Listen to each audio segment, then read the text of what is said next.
last teaching, and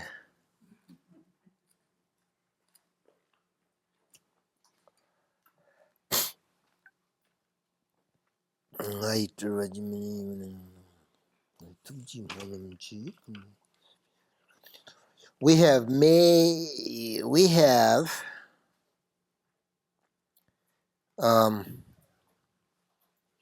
my emanations are that one, right? My emanations are unseasoned. Okay, I manifest inconceivable billions according to the needs of beings to tend. Through my compassionate aspiration, may all beings of the three realms be liberated from the six states. Ngai tura jimmechi hiwa takja samyinji kongla kongdar na tsokton. Ngai tukji molamji kamsum korbu simchen riktuk ninin tombarish. More beautiful Tibet than English. Oh my goodness. Everything is. So,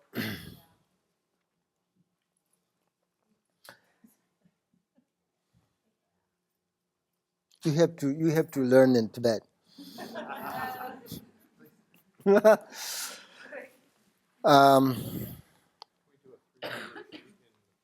Yeah.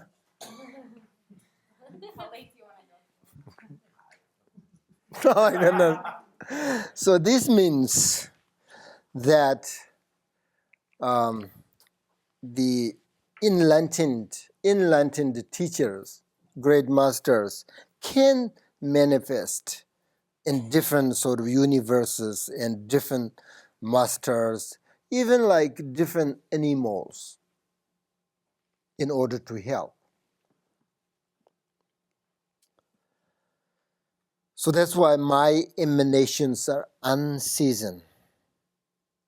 I manifest a conceivable according to the needs of beings of trend.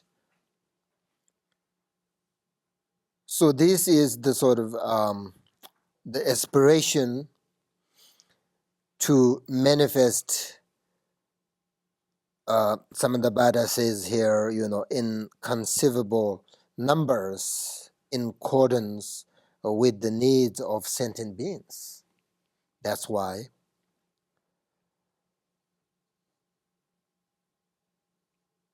So if you want to do sort of an aspiration to benefit others, this is kind of beautiful aspiration for all beings of six realms,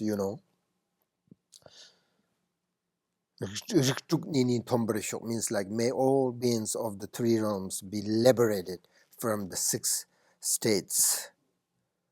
So these six realms are the three, we have three lower realms, the hill realm, the hangry realm, and then animal realm.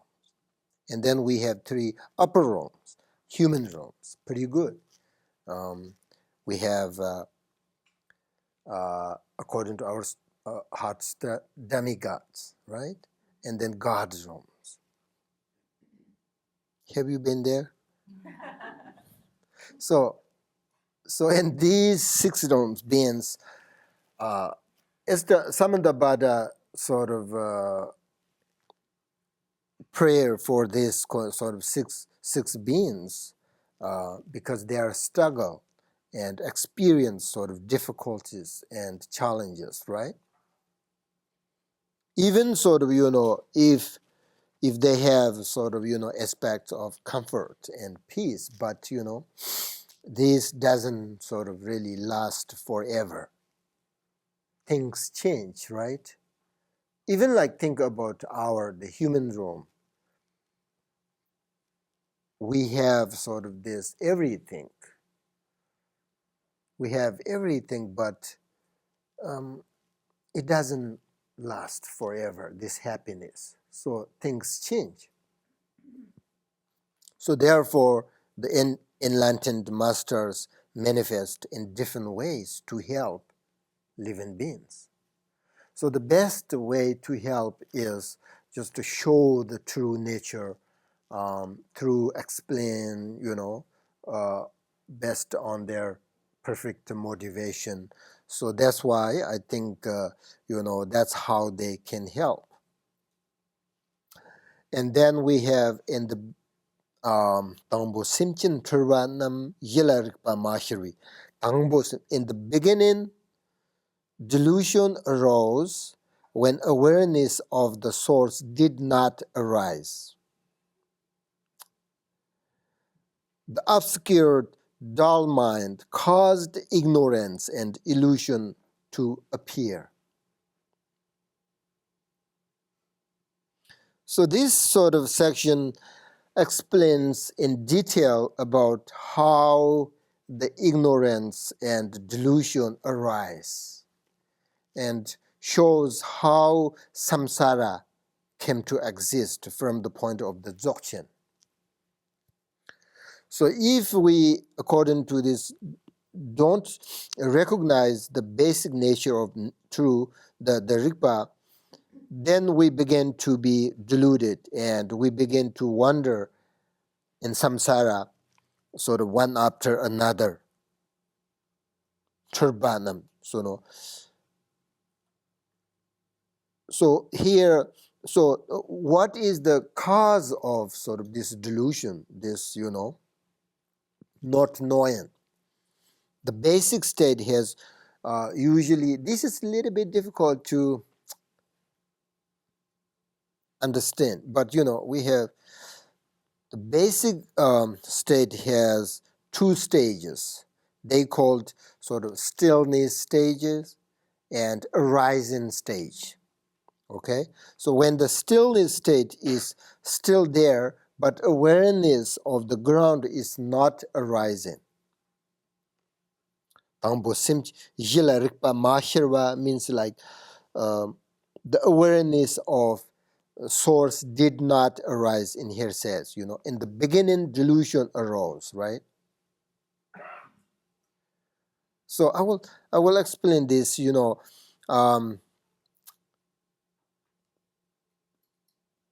so if we recognize awareness of the ground, sort of this nature immediately, it is the Buddha nature, right? We know, which is the sort of enlightened state. If we don't recognize this nature, it is the sort of beginning of the ignorance and very cause of deluded state. So that's why how the delude and the samsara came. And at that time, sort of they call it the Jian Dhammit Tomewa, means like dullness, or we call the sort of numbness, come into our minds when we don't recognize the awareness, the luminous, the true nature. I think that's Tomewa. Tomewa means like numbness, just like unconscious, That's happened, right? When we meditate, like for example, like shamatha, without a vipassana, when we meditate, we experience this numbness, right? Do you understand what I'm saying? Not intellectual though, I'm saying like numbness. When you meditate, like just there's no thoughts, but there's still also nothing clear, just you are there, but kind of, like that. That's better, right? Like body language. This way, I think it's body language better. Okay. That's called numbness. So that's fuzzy mind. Okay, so that arises the first time. So no awareness. That says Samantabhadra says like the awareness did not arise. The delusion. That's the ignorance come from. When they say in the beginning, that's in the beginning for each and every one of us, or in the beginning? I will tell you those things.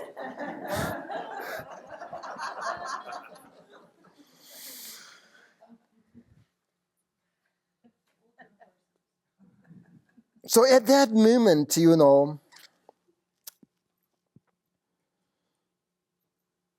This is kind of, the begins, the samsara. So at that moment, you have this sort of, don't recognize this luminous, right? So then your mind like that, sort of darkness.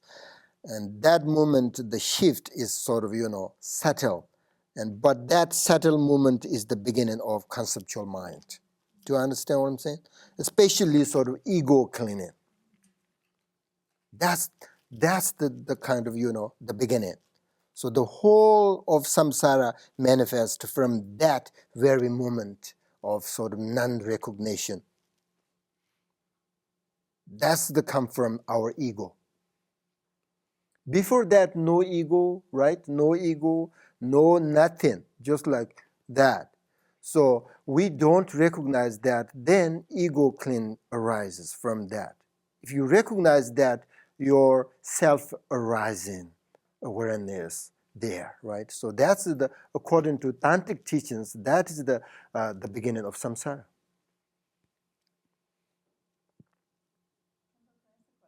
Yeah? When you gave the Six Bardos teachings in Ely, this reminds me very much of the Six Bardos teachings right now. Like you don't recognize the nature of mind at the luminosity, the dharmata, at the death process. And you don't recognize the increase of the red, the white, and the black stages. Then after the red, the white, and the black stage, this is what you're talking about right now, is when the ego. Yeah, you can. Yes, there are many ways, this kind of, teachings can explain. But the tantric teachings very much talking about the movement, each movement, the movement. The sutras, they teach about, samsara is beginningless, all of that, right? The goal is the kind of, the purpose is same, but the way they teach is a little bit different. So here, we don't have to sort of think about thousands of years like, samsara. We're not talking that, though. We sort of, each individual has sort of different samsara according to tantric teaching, sort of different way to start, So we're not talking about long time ago. Actually, from the Dzogchen point of view, if we don't recognize this, the nature of mind when it arises, then it is the very beginning of our samsara. Because we are not seeing the genuine, the true nature, and instead there is the sort of continuous, what do you call it? The habitual, that continues the patterns of the ignorance and the other sort of all these delusions. So the basic ignorance here is not just sort of, conceptual ignorance, but it's sort of described as a state of this sort of, what do you call it, numbness or dullness, or this no thought whatsoever. It is the state that no awareness at all. So nothing is clear, which we call ignorance. So that ignorance becomes the cause of our samsaric delusions. Yeah? How does karma fit into this part? Is it that in the tantric teachings it's not? Karma is, there's usually many ways you can teach, but karma and this ignorance, actually, the first kind of, if you really want to understand which one is first, then the teachers say the ignorance, little bit before the karma. Ignorance, and then you accumulate good karma, bad karma. The ignorance becomes the impulse. Yeah, and then you grow more this habitual patterns, they call it, into this ignorance. Therefore, it is the root of samsara. So in that state, not sort of even the clarity of this duality we have always say, this duality manifest, It is very sort of we're talking the beginning. It's a very sort of heavy state of mind, and it's a sort of deep state of sort of dullness, just So according to Dzogchen, this is the cause and beginning of samsara. And if we recognize that, it could be sort of end of samsara, if we really recognize that. According to Dzogchen teaching, each individual, we have samsara. We start our beginning samsara. It's absolutely, right, depends us. If you want to end of your samsara, you have to recognize this. If you wonder more again and again samsara, then follow the ignorance. Grow your habitual patterns. Create, don't do it. If you really enjoy the pleasure of these 5 objects, the sensor, don't do it. Don't even, So that's and generally they talk about general samsara has no beginning, but individual samsara has a beginning and end. So now that's that. From that, here it says, from that,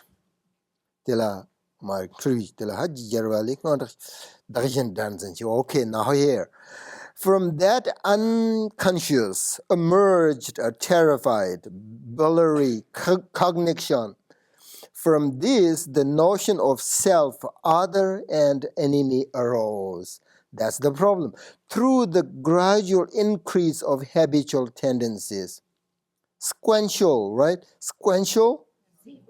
Okay, sequential, I don't know. This entry into samsara begin. Okay, from this, the increasing afflictions of the 5 poisons developed.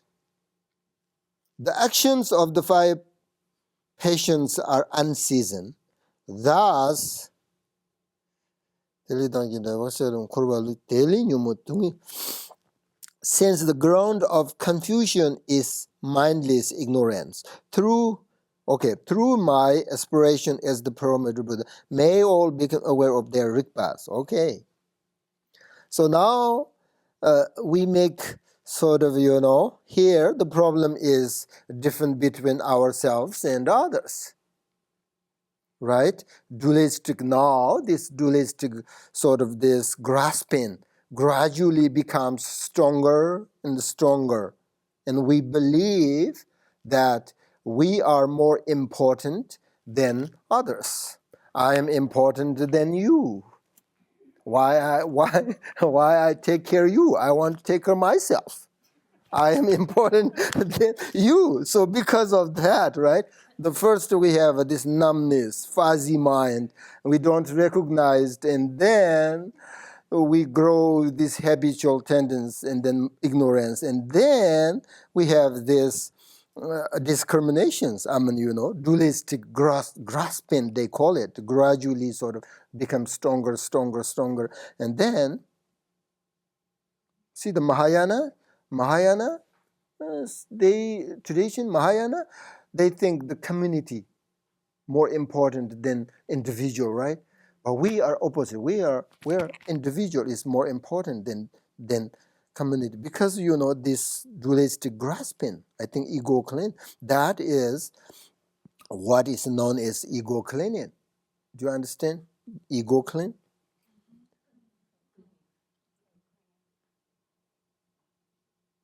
So as this duality mind becomes stronger and stronger, our ego grasping, the ego cleaning becomes habitual. Mark Trivij.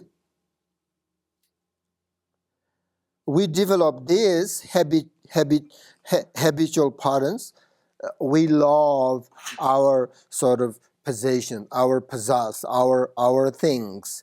We make then dualistic, this habitual, and identifications of I, mine, right, versus you and yours. These are come from that. You understand? then we always want something. That is known as attachment, we call it desire. And then we don't care about others very much. And from that arises anger. So this is how attachment and anger start to develop, according to Tantric teachings. So this is an habitual pattern that sort of continues to grow 24 hours, becomes stronger and stronger because of it. We develop. So how many years we've developed these habitual patterns? Desire, attachment, anger, we develop only that. We continue to grow. And then, of course, if we continue to grow, then they become stronger and stronger, right? So every sort of, everyone sort of then enters into samsara dependent on all of these cause and conditions. And we continue to sort of develop our ignorance, our attachment, anger, jealousy, and arrogance. That's what we call 5 poisons.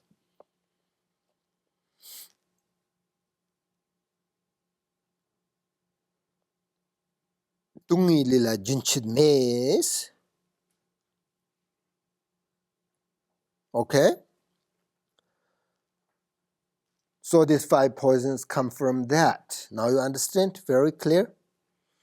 But according to Dzogchen, these poisons are nothing but manifestation of luminosity of Rigpa also, if we recognize them and their essence, it becomes liberation.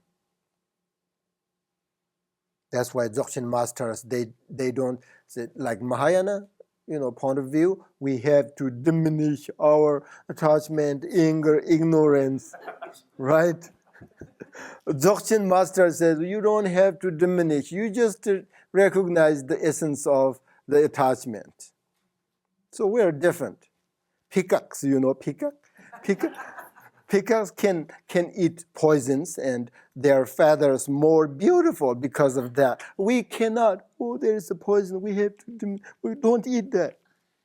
So we have different ideas. Dzogchen is higher than Mahayana tradition because of that. The poison, 5 afflictions, they just don't need diminish. They don't need diminish, Dzogchen master. You just understand the essence of 5 poisons. That's your liberation. So that's why, Sanjingai Molamji. So the problem is we don't recognize, don't see the essence of 5 poisons, right? We attached to our, things, your wife, your husband, then jealous come. We don't recognize the essence of jealous is Shadvishi, which is the completion, the wisdom. We don't recognize that, so we just, because of the ignorance, because of the ego. So we experience that these 5 afflictions sort of bring us suffering, sadness, confusion, uncomfortable, right? We're not talking about, this. Where does mindfulness come in here? Mindfulness come from, opposite of mindfulness is forget, right? Forget. Recognize the essence of true nature. It is mindfulness.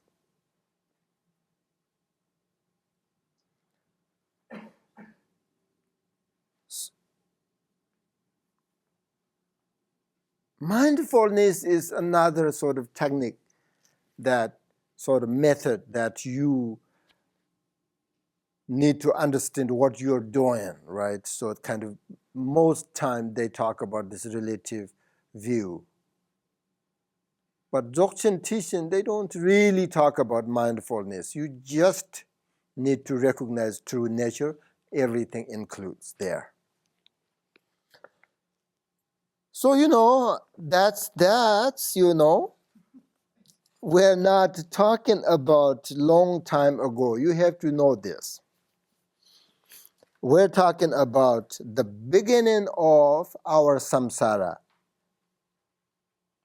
right? Which is in this moment. So this life. This, not only this lifetime, this moment. I'm talking about this moment of our samsara. According to the Dzogchen teachings, we have these five, these emotions, right? Within the five wisdoms. For example, whenever we have ignorance, One, ignorance is the first of the five poisons. Whenever we have ignorance, it is the nature of Dharmadhatu wisdom. If we recognize the essence of ignorance. Do you understand? Dharmadhatu wisdom, you remember that, right? Okay, so that is the essence of ignorance.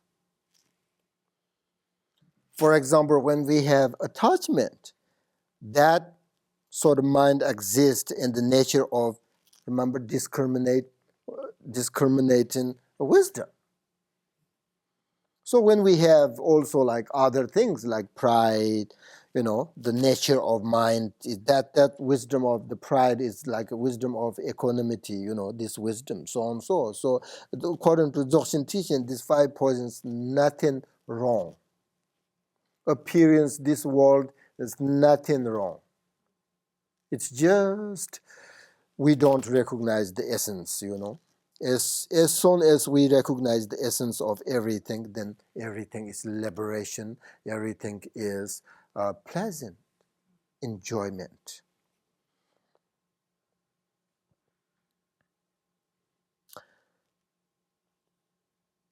So, for example, you have to know that, for example, when you get angry, let's say, if you recognize the essence of your anger, then you will experience the nature of the anger. The essence of anger is the nature of anger is the mirror-like wisdom, they call it. So whenever you get angry, and usually we look outside, right? When we get angry, don't look outside, inside, and then you recognize the essence of your anger. It is the mirror-like wisdom, because it's reflecting your anger in the mirror, so that you can see its essence, and then your anger just dissolve into that wisdom, and no longer affliction there. Dzogchen practitioners, like let's say the modern ones, or people like your teachers, they still have emotions. They still have anger, right? But they just know how to right now move into the. They don't have the masters, Enlightened, I said, enlightened beings, no anger, but they show anger. They get angry because of purpose. Maybe they see through their anger help something, but their point of view, no.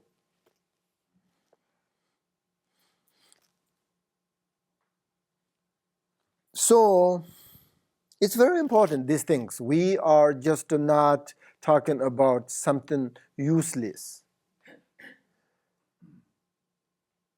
Everybody attached to things, everybody get angry, so that time we have to remember and try to remember.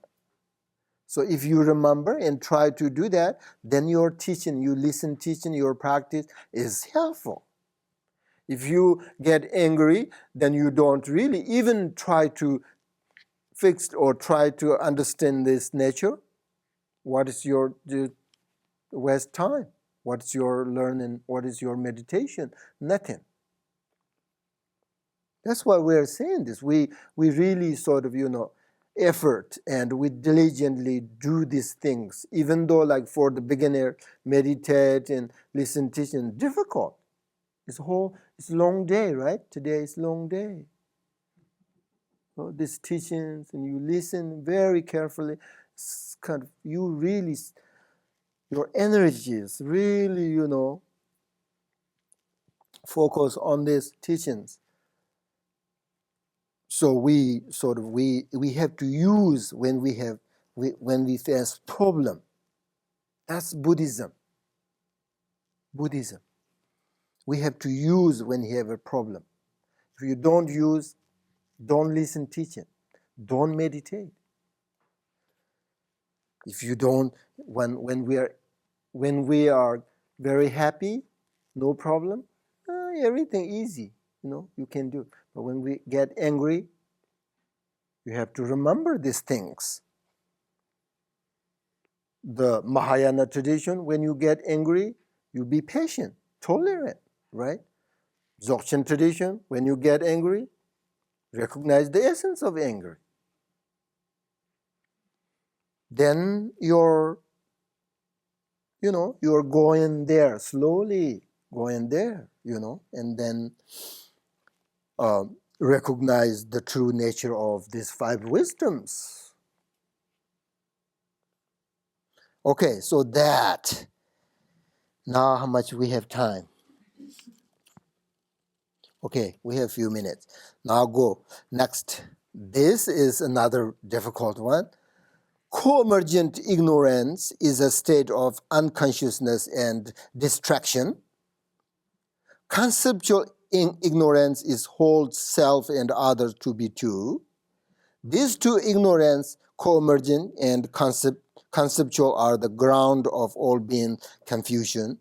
Through my aspiration as a pure primordial Buddha, may all beings is samsara remove the dark cover of mindlessness, clear away dualistic grasp, and recognize self-awareness. So we talk about the root of samsara is ego cleaner, right? Ego. Because of the ignorance. So it is important to understand what ignorance is now. Ignorance is the first of the Torah links, right? Torah links. The first Torah link is the ignorance. So now here, Samantabhadra is talking about two different types of ignorance. So there, co-emergent ignorance. I don't know, maybe you understand co-emergent, what that means. In Tibet, hanchik jipi marikpa, hanchik jipa. Sometimes this is translated as Innate, yeah, connect ignorance. I heard that. So we should keep this co-emergent ignorance, okay? And then we have, sometimes they call labeling ignorance or conceptual ignorance.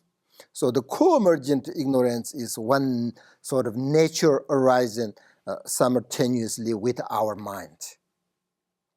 And this sort of co-emergent ignorance is together with every movement of our mind, with every movement of our awareness.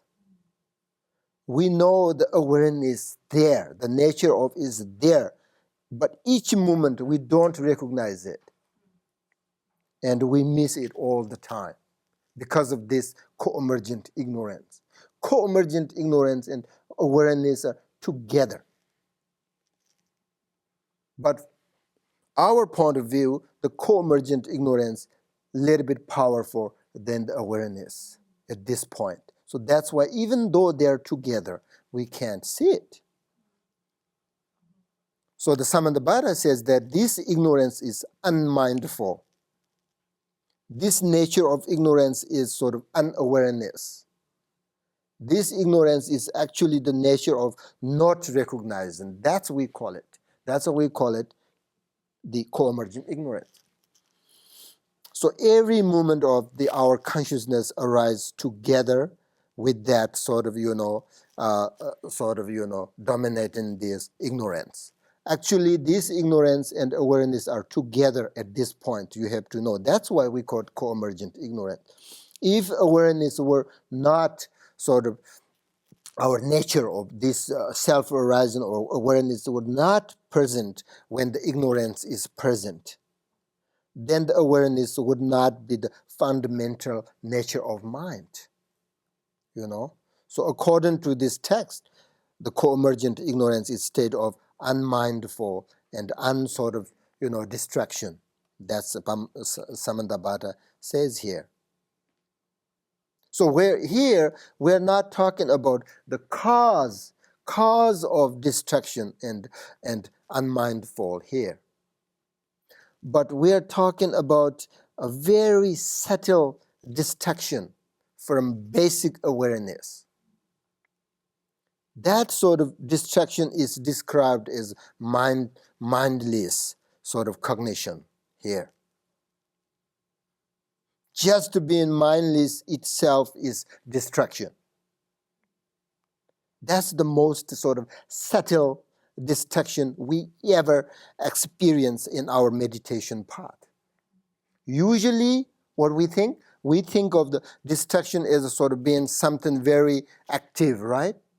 Oh, I can't open my eyes because I see it's distracting me. Ooh, I will lose my mindfulness. We always think that. But we think of its sort of dualistic sort of, interaction between outside object and one of these six sensory sort of, the perceptions, right? We usually think. But this section here, just being unmindful. That's why hanchik chipi marikpa hipatamitomewa. Hanchik chipi marikpa means co-emergent ignorance. The definition of co-emergent ignorance is shipa dhammitomewa, means like unmindful. Shipa means mind, the consciousness actually. Dhammit means like mindful, unmindful. Tomewa means like, no awareness. So,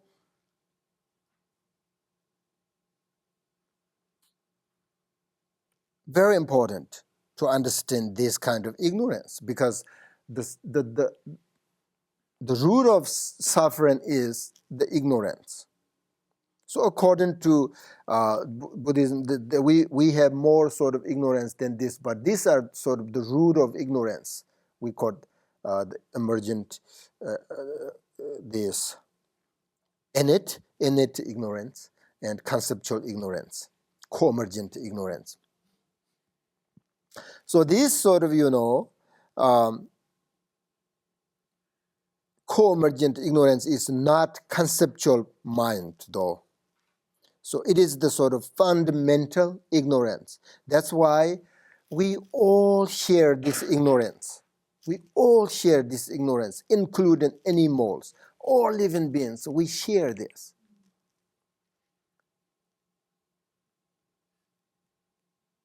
But not necessarily the second ignorance we share together. No.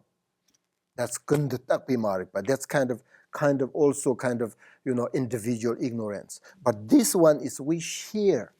All living beings share this co-emergent ignorance. So now the second ignorance is labeling ignorance. Maybe that's better than conceptual ignorance. Because of the co-emergent ignorance, we develop the ignorance of sort of false imagination.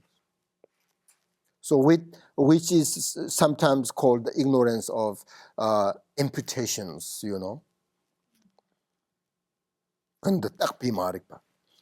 At this point, we are sort of go through the process of labeling, the process of imagination, the process of sort of conceptualization. For example, we sometimes sort of label the appearance of luminosity in our mind as an enemy, sometimes as a friend, So actually we are simply sort of experiencing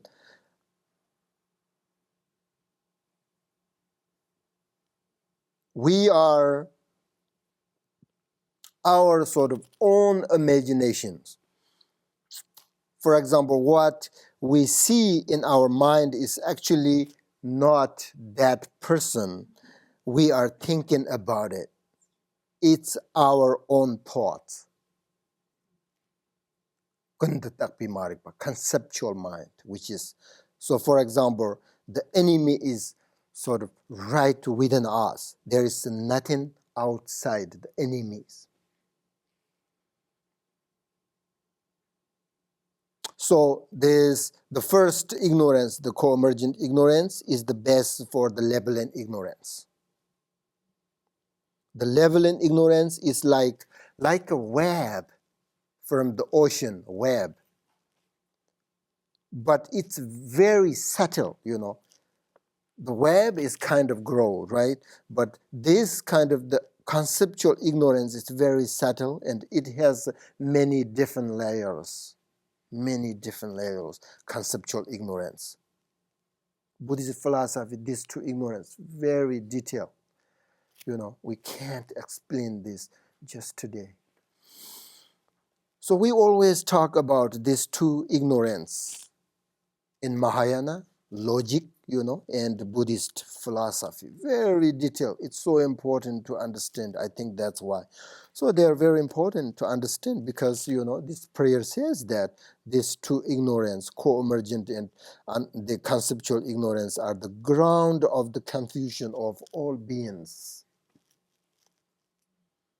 They are the fundamental cause of samsaric illusions.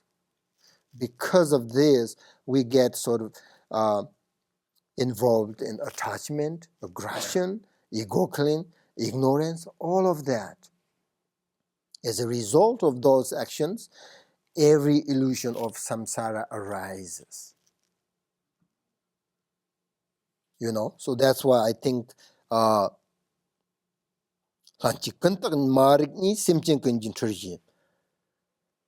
but on the spiritual path, we see the sort of possibility of freedom from this illusion and sort of habitual tendency.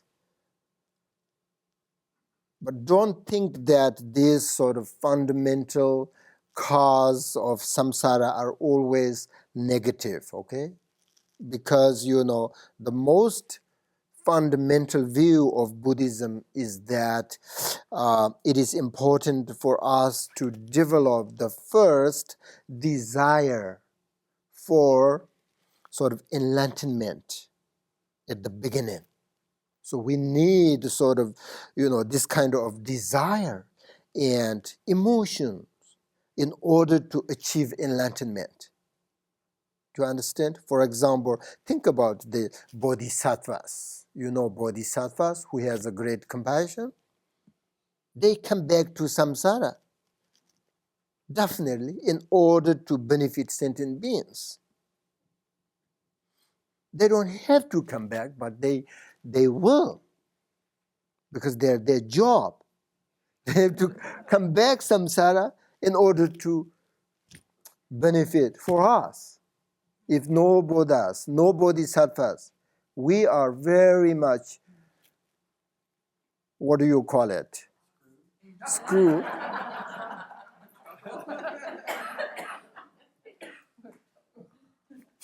Troublemaker.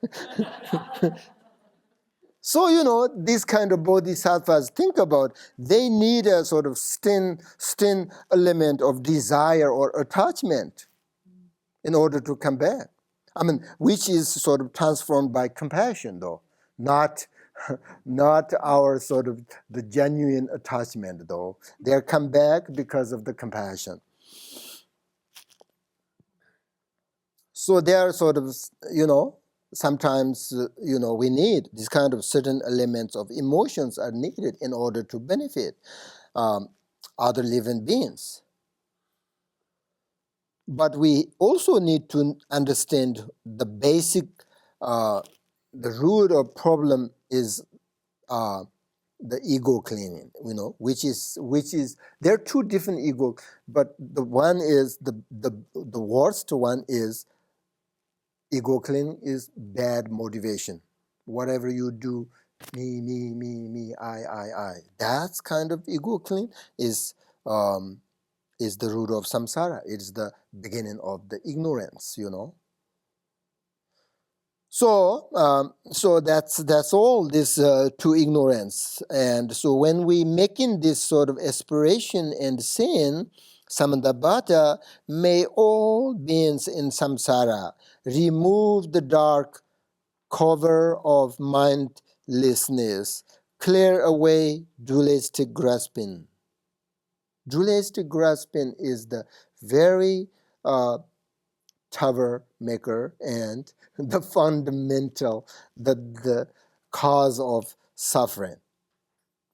So that's why I think Samantabhadra here, aspiration here, remove the dark cover of mindlessness, because that's ignorance, clear away dualistic grasping, and recognize self-awareness. That's the prayer. It's beautiful. But it is important to first sort of, when we think about these prayers, reflect on the nature of this sort of two different ignorance that we explained this before, this ignorance, reflect on the nature of mind as well as its manifestation, and then we make this very profound and beautiful aspiration of Samantabhadra for all beings. So you can see here, each sentences, the end of the sentences, Samantabhadra makes, the aspirations, right? But he says that may all living beings in samsara. So he never say myself, remove the dark of the mindlessness. He never say that. May all sentient beings samsara remove dark cover mindlessness. So it's so important. Whenever you say this prayer, actually we should recite one time this prayer. Yeah? Yeah. I think we'll do that. That's the end of this teaching though. So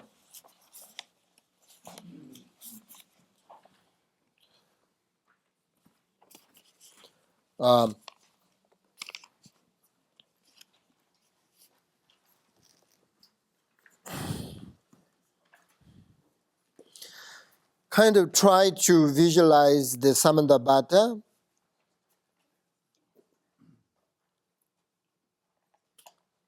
when you recite the prayer, and correct your motivation, and then we should recite this prayer together. Okay, are you ready? Okay. Ho! All that appears and exists, all samsara and nirvana, has one ground, two paths, and two results. It is a miraculous display of knowing and not knowing. Through the prayer of Samantabhadra, may all realize perfect enlightenment in the expense of the Dharmadhatu. The ground of all is uncompounded, a self-arisen, infinite, and inconceivable existence, having neither been samsara nor nirvana. If it is known, Buddhahood is attained. If it is not known, beings wander in samsara.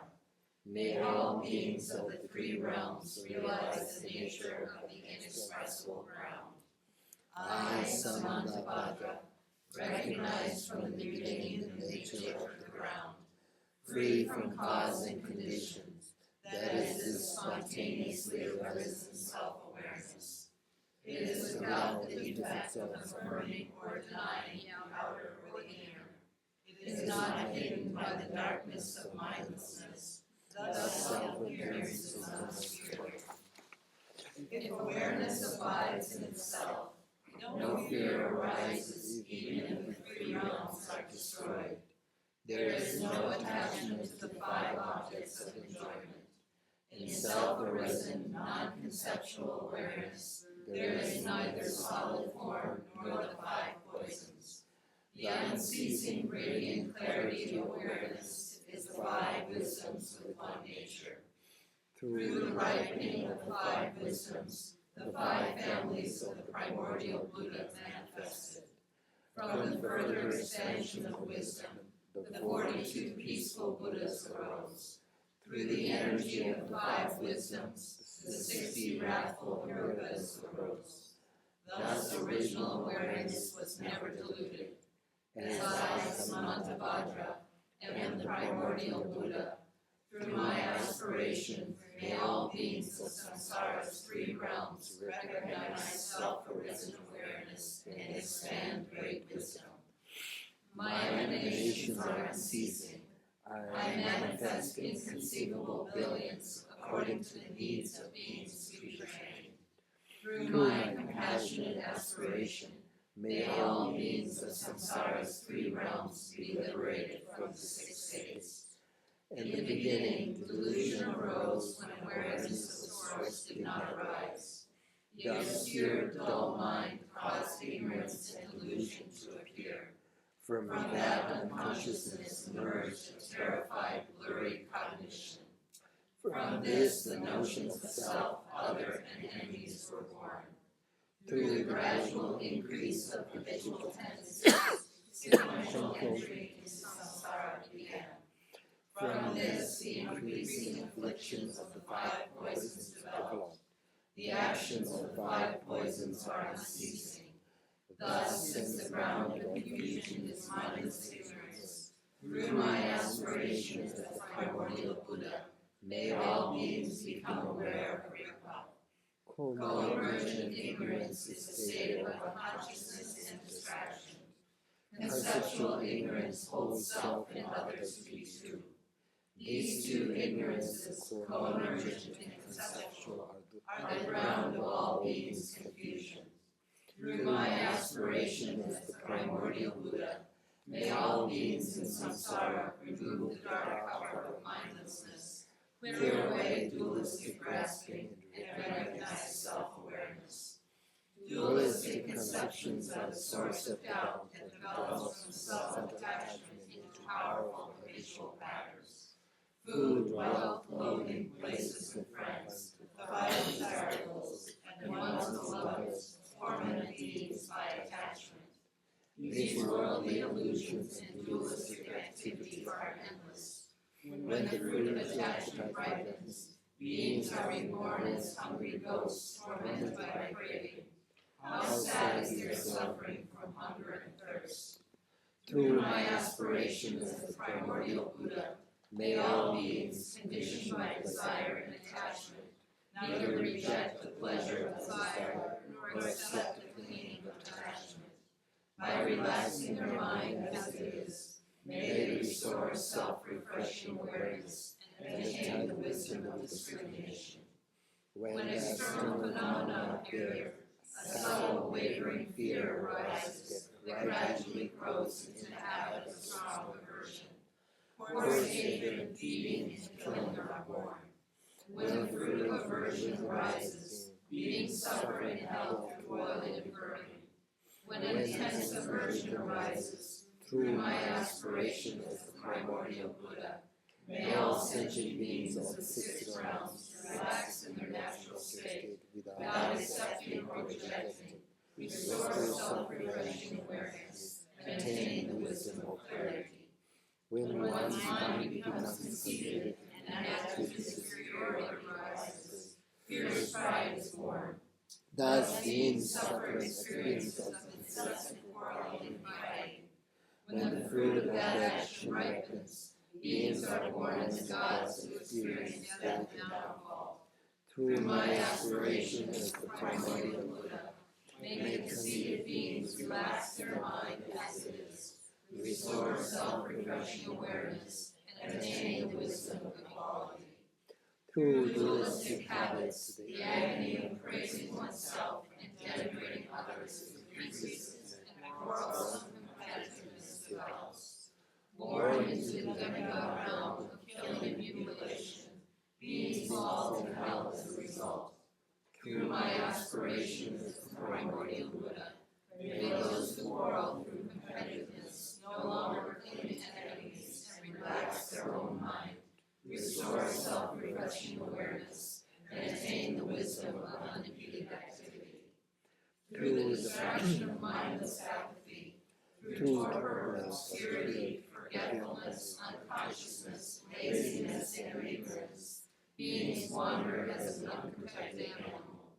Through my aspiration as the primordial Buddha, may those who wander in the darkness of ignorance awaken the radiant clarity of mindfulness and attain non-conceptual wisdom.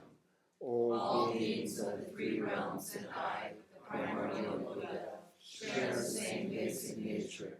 This nature for them, however, becomes the ground of confusion, and they engage in the six pointless actions like delusions and dream.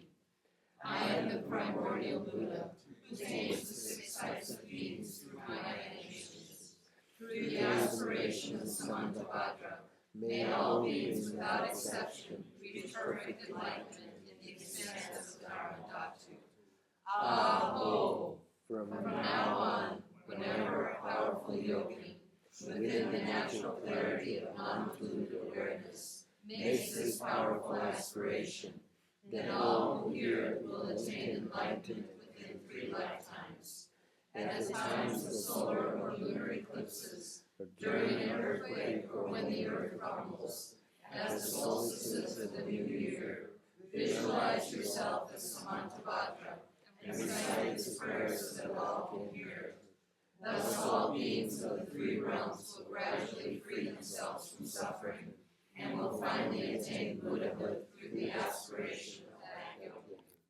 Recognize, or you already recognize, I don't know, but I hope you will recognize perfectly and attain Buddhahood um, within this lifetime. That's my aspiration. Uh, so I'm very happy to have this opportunity to share uh, and give, especially the written transmission. I have a very good lineage and good lamas, gurus. Uh, Also myself, I have very clear and pure commitment with my teachers. So therefore, this transmission and teachings very genuine. Uh, uh, and what I learned from my teachers, not myself. So I give you sort of lots of instructions that you need if you're going to continue to meditate in the future.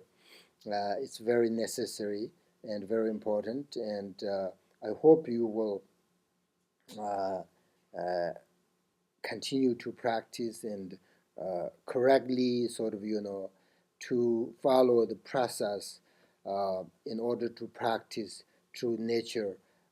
That's my hope. And then thank you so very much. That's my from my heart. And thank you, Bodhicitta Sangha. Thank you, the volunteers. I'm not going to say the names. We have lots of people here. So thank you so much, and I will see you. And I will finish this the rest of this prayer within the 4 days, the Sundays. And if you can come, please come because you have already the half. If you can't come, that's okay. Probably we have this video. I'm not so sure this publicly, this teaching, but if we do this public, then you can listen and watch the video. But I'm not so sure. I'm thinking maybe this is kind of, it's very much higher teaching and very involved with the Dzogchen teaching. So I'm not so sure publicly because maybe my teachers, they don't. So if we will, then you can continue to watch and, Otherwise, I think that's enough. That's enough. We have already explained these qualities of the ground, the nature of our mind. Maybe that's enough for you. It depends. So that's all I have to say, and thank you all of you. Please meditate. Please.